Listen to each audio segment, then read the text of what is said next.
Your overconfidence is your weakness. Your faith in your friends is yours. Faith in your mama. What was that? This week I'm going back to what is, in my opinion, one of, if not the best Star Wars video game we've ever had so far in 2008's Star Wars The Force Unleashed. A game that is not only massively popular at the time, but provided an infinite well of inspiration for future Star Wars games and characters, and even evolved a character outside of a movie too, pretty damn well I think. But firstly, we gotta go back to the year 2008, and it was a pretty good year too. Warner Brothers gave us The Dark Knight, Marvel had their first film with Iron Man, and Liam Neeson was showing off his particular set of skills. I don't know who you are. I'm the Juggernaut, bitch! But we even got some cooler video games. We had Metal Gear Solid 4 released, the last good entry in the series if you ask me. Call of Duty World at War, which again, the last good entry in the series, if not the last good World War II shooter Activision ever dropped. We had Dead Space, Devil May Cry 4, Left 4 Dead, Gears of War 2, Fallout 3. Shit, 2008 was a real damn good year. It was also when George Lucas still owned Star Wars. Before the dark times. Before the Empire. Look, actually, to be fair, Disney has done some cool things with Star Wars, but they've also done 3 really shit films and some bad comic books too. Anyways, 2008 gave us Star Wars The Force Unleashed, which is set after the events of 2005's Revenge of the Sith and before the events of A New Hope, where we play as Darth Vader's secret apprentice, who is referred to as Starkiller and portrayed by the incredibly talented Sam Witwer. Not only is he known as Starkiller, but he's also now Darth Maul and the Emperor, and he's been in loads of different movies and TV shows, and he's also a pretty damn talented musician. I'll come back to more of what The Force Unleashed has given us, but let's get to the game itself, shall we? Well, it's a bit like, say, the original God of War games or Devil May Cry, and its action button basher style of gameplay where you play as Starkiller, hunting down Jedi and taking orders from Darth Vader. You return to more familiar locations like Kashyyyk, Felucia, or the halls of the Death Star, but we also get new locations like a TIE fighter factory above Nar Shaddaa, or a junkyard planet where a Jedi is hiding out amongst Clone Wars destroyed ships. Hey, that's pretty good. Gameplay is pretty simple and straightforward. You'll have a lightsaber which Starkiller uses in a unique and quite popular fashion by holding it behind his arm rather than, say, traditionally. He'll also have standard Force abilities like to start off with, say, dashing and double jumping, and the ability to use Force Push and Force Grip. Push is obviously pretty straightforward, but the grip mechanic really gave us, the players, to do whatever the hell we wanted to do with the Force. For example, if you're being shot at by stormtroopers on the other side of a room, you can pick up a random crate and just hurl it at them. If a rebel trooper throws a grenade at you, you can pick it up and throw it right back at them. You can pull down and move platforms, letting you traverse around maps. Hell, you can even pick up enemies and throw them into energy shields, frying them. The groundbreaking, or well, at least for the time, the Euphoria engine was a game engine that had, say, glass or wood or elements break in thousands of different ways, so it was never the same when you replayed a level. On top of that too, enemies did whatever they could to survive when you had them in Force Grip. For example, if you picked up a stormtrooper and got them near a doorway or something, they would hold on for dear life, and you wouldn't be overly allowed to move them around much until you pulled back on the joystick so hard you flung them across the other side of the room. It was a really cool mechanic, and anyone in Force Grip would even try to grab onto other NPCs so you could actually daisy chain them along, and again, this was actually kinda cool for 2008. Now, as you progress, Starkiller gets more stronger and he's tasked with taking out more powerful Jedi and travelling to more dangerous planets. When going after a Jedi on the junker planet of Raxus Prime, Starkiller is wearing a cape and more protective gear around his arms and legs, and he'll learn how to use, say, Force Lightning. When you go to Felucia, he'll be wearing less because it's a hot jungle style of planet. Hell, I never even noticed this until my most recent playthrough, but Starkiller's original outfit that he wears in the first level has a droid restraining bolt on it, which is kinda cool. Anyways, as you progress, Starkiller learns more abilities and does some really cool shit like pulling down a Star Destroyer from orbit, and it doesn't really get cooler than that. At the end of each level, there is a boss fight of some sort. You'll either take down the Jedi that you've been hunting as Lord Vader demands, or you'll be taking on other bosses like an Imperial Walker with a deflector shield. Now, there are some sweet boss fights like taking on a Jedi while in a falling observation platform falls into orbit, or taking on Jedi Master Shark T at the entrance of a giant Sarlacc pit. Honestly, every boss fight in this game has a great set piece to it. Speaking of, well, this game, it has great music on top of that. While yes, a lot of the music is John Williams' score from his work from Star Wars over the years, they're used really damn well. When on the Junker planet of Raxus Prime and you're moving through trash of the Clone Wars era, you'll have General Grievous' theme play. As you get closer to taking on the Jedi who's clearly gone mad on the planet of Raxus Prime, he's created a junk version of the Jedi Council, and the somber music of the Attack on the Jedi Temple music plays. And obviously in the prologue, when you play as Darth Vader and fuck everyone up with ease, you'll have the Imperial March play. But there's also music here too in The Force Unleashed, and yes, while it's not as great as John Williams because John Williams is a damn goat, it is iconic, and as soon as I heard the music in the menu, it hit me right in the member berries.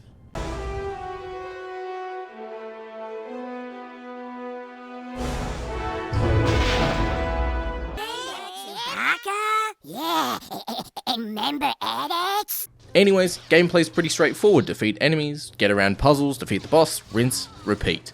Enemies like stormtroopers, for example, are super easy to take down, but then you're introduced to enemies that say have ride battens that can block lightsaber attacks, heavy gunners that sit back and use Gatling guns, robots made from the Force, Rhodians. There's even some small boss fights too, like AT-STs, there's Force golems, and yes, Rancors. Both these smaller mini-bosses and standard boss fights have a quick time event that, while some people aren't overly a fan of, and I can see why, they don't overly bother me here when it comes to The Force Unleashed. Now you see, they didn't really work in Spider-Man 3 because you needed to press a button to do simple things like to web swing and save a hostage. Help! Please! Someone! I'm going to die!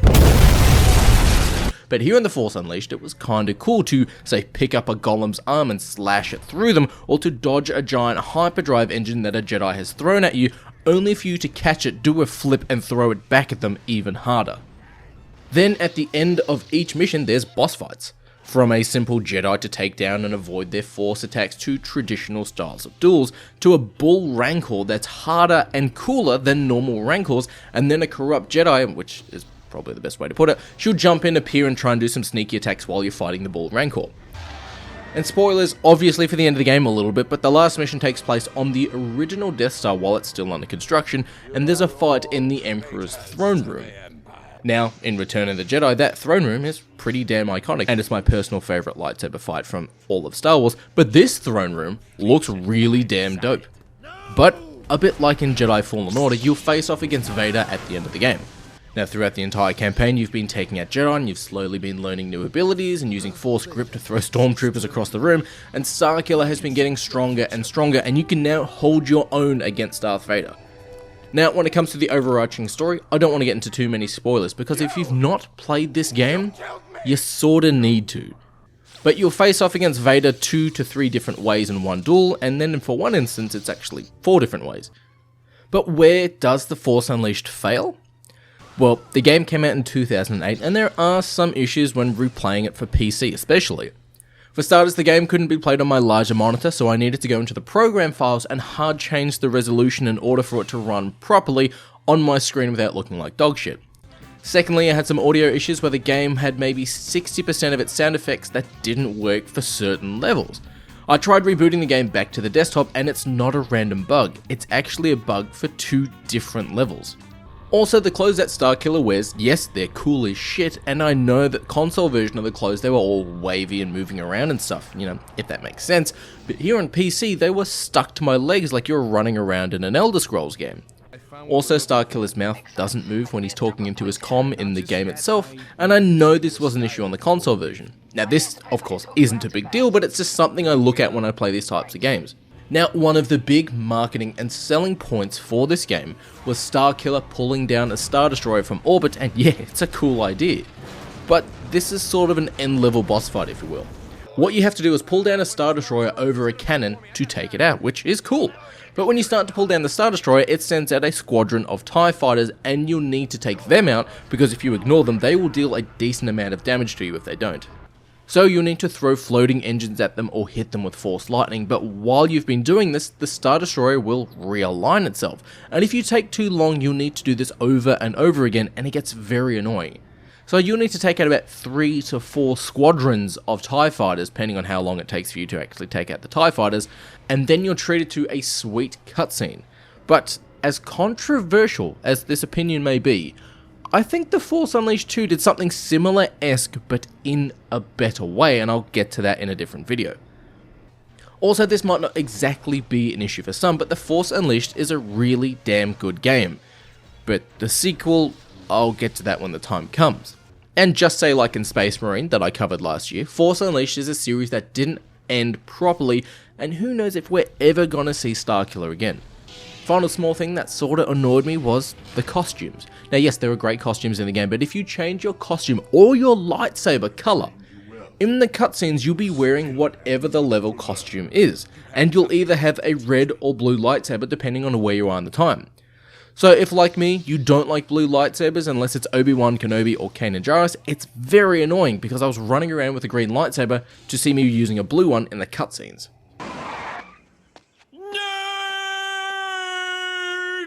But why is The Force Unleashed the best Star Wars game? Well, for starters, at least in my opinion, this was the Star Wars game that had huge hype around it. Maybe not levels of, say, Cyberpunk hype, but it was pretty damn decent hype. There were multiple different versions of the game, each with its own special features. I had the Xbox version of the game and I still have it, but I also had the PSP version so that I could play that on the go while I was a small fat kid sitting in the back of my parents' car, and that version of the game had a dual mode that you would relive key moments of the Star Wars saga, and it was awesome. As a promotion too, Star Wars characters were added to Soul Calibur, and yes, I bought that game just to play as Starkiller, and yes, he fucking slapped in that game too. But when we take a look at, say, the Disney Star Wars series, if you will, or what Disney has done with Star Wars, they have taken a fuckload from The Force Unleashed. Starkiller's real name is Galen Marek, a pretty Star Warsy name, right? Well, Mads Mikkelsen's character in Rogue One is also called Galen, but also that might be a bit of a low bar. Next, Starkiller is Darth Vader's secret apprentice who is tasked with finding surviving Jedi and taking them out. If we look at, say, the Disney Star Wars series, Vader has the same thing basically with his Inquisitors. They will go out and find and kill Jedi or convert them into more Inquisitors. Hell, there's even an outfit in this game called Sith Assassin, which is a sweet outfit, but it's also an Inquisitor. Before Inquisitors were even introduced in Star Wars Rebels. This was back in 2008. Even some smaller things, right? The Force Unleashed, you can find and change the colour of your lightsaber crystal. You can find them in holocrons hidden around levels. Something that any Jedi game needs, right? Being able to customise your lightsaber. Well, there's a lightsaber crystal that pulses and moves just like Kylo Ren's lightsaber crystal. Even the character of Starkiller, Sam Witwer. For starters, amazing actor, talented musician, really damn good Dave Filoni impression too. Okay, and then we start doing Star Wars Rebels, which takes place after the Clone Wars. So I'm like, okay, my character would know what happened in the Siege of Mandalore.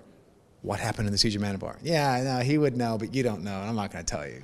But he was brought into the world of Star Wars from The Force Unleashed, and now he's the voice of Darth Maul. Sure, Darth Maul was Ray Park and introduced to us in The Phantom Menace, but Sam Witwer is the voice of Darth Maul, so much so that he voiced Darth Maul with Ray Park playing the physical portrayal of Maul in Solo: A Star Wars Story. Kenobi. Kenobi! The dude lives and breathes Star Wars too, and honestly, one of the best things about Star Wars is the Clone Wars and Rebels. Freddie Prinze Jr. as Kanan and Witwer as Maul chewing scenes together is just perfect, and Maul facing off against Obi-Wan again in the Clone Wars and Rebels? Nice. But one of the coolest things about this game is the ending. Now, there are two endings. The Jedi ending, which I don't want to spoil the ending, but this game in its previous canon before Disney bought Star Wars, Galen Marek, aka Starkiller, helped form the Rebellion and the Rebel logo. But there's also an evil ending where instead of fighting the Emperor and saving your friends, which is the good ending, you can disregard your friends and go after Vader and finish him off. Now, it was pretty damn cool too because Vader is completely fucked up and he looks a bit like a Terminator, and he's even doing that damage breathing too, which is a nice touch. But yes, you'll kill Vader, flat out kill him, and then try to turn on the Emperor. The Emperor then kills your friends, pushes you outside the Death Star, then grabs the spaceship that's arrived to pick up the rebels and crashes it onto you. Starkiller then wakes up on a slab, a bit like how Vader did, and is turned into a machine. Starkiller is basically the new Vader, and he's used as a weapon until the Emperor can find a new replacement. Just like Vader. And what's even more badass is you can hear Starkiller breathing, again, a bit like Vader, but instead of the traditional Vader breathing, it's like he's gurgling up blood from his lungs, and as the droids go to finish putting him back together, you can hear him scream out in pain. It is really dope, and it is really fucking dark. Finish him.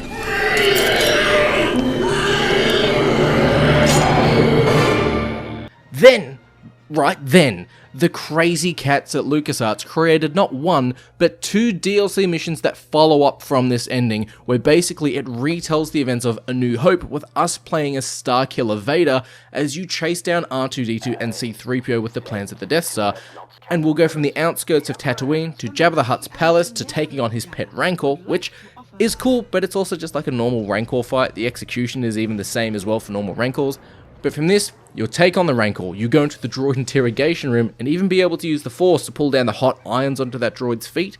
But then you go up against Boba Fett, and being a badass Sith Lord, this is really fucking easy. You'll then find the Falcon trying to leave, and what docking bay was it again? 94. And then you'll take on Obi-Wan, not once, but fucking twice. You'll end the first fight by doing standard Sith things like stabbing him, but then you pick him up and throw him into the fucking engines of the Millennium Falcon. Then the second fight is against his Force Ghost, which then just dissipates in a storm of lightning. It's really fucking cool.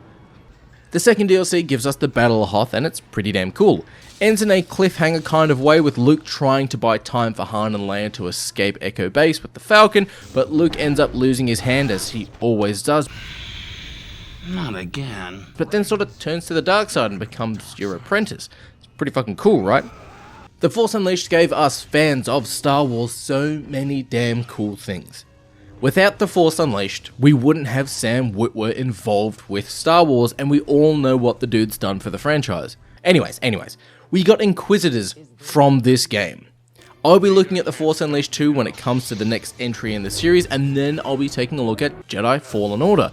A fantastic, if not the best Star Wars game that we've had since Disney bought Star Wars, and we wouldn't have this game without The Force Unleashed. If you've not played The Force Unleashed, it is on Steam, and you can get it on the Nintendo Switch, and dude, all I gotta say is, if you're a Star Wars fan and you've not played this, do yourself a favor and check this out. And if it's been a hot minute since you've played this, or you played it and loved it as a kid, you'll have fun going back and replaying it. But until the next time though, friends, remember to play with each other and play with yourself.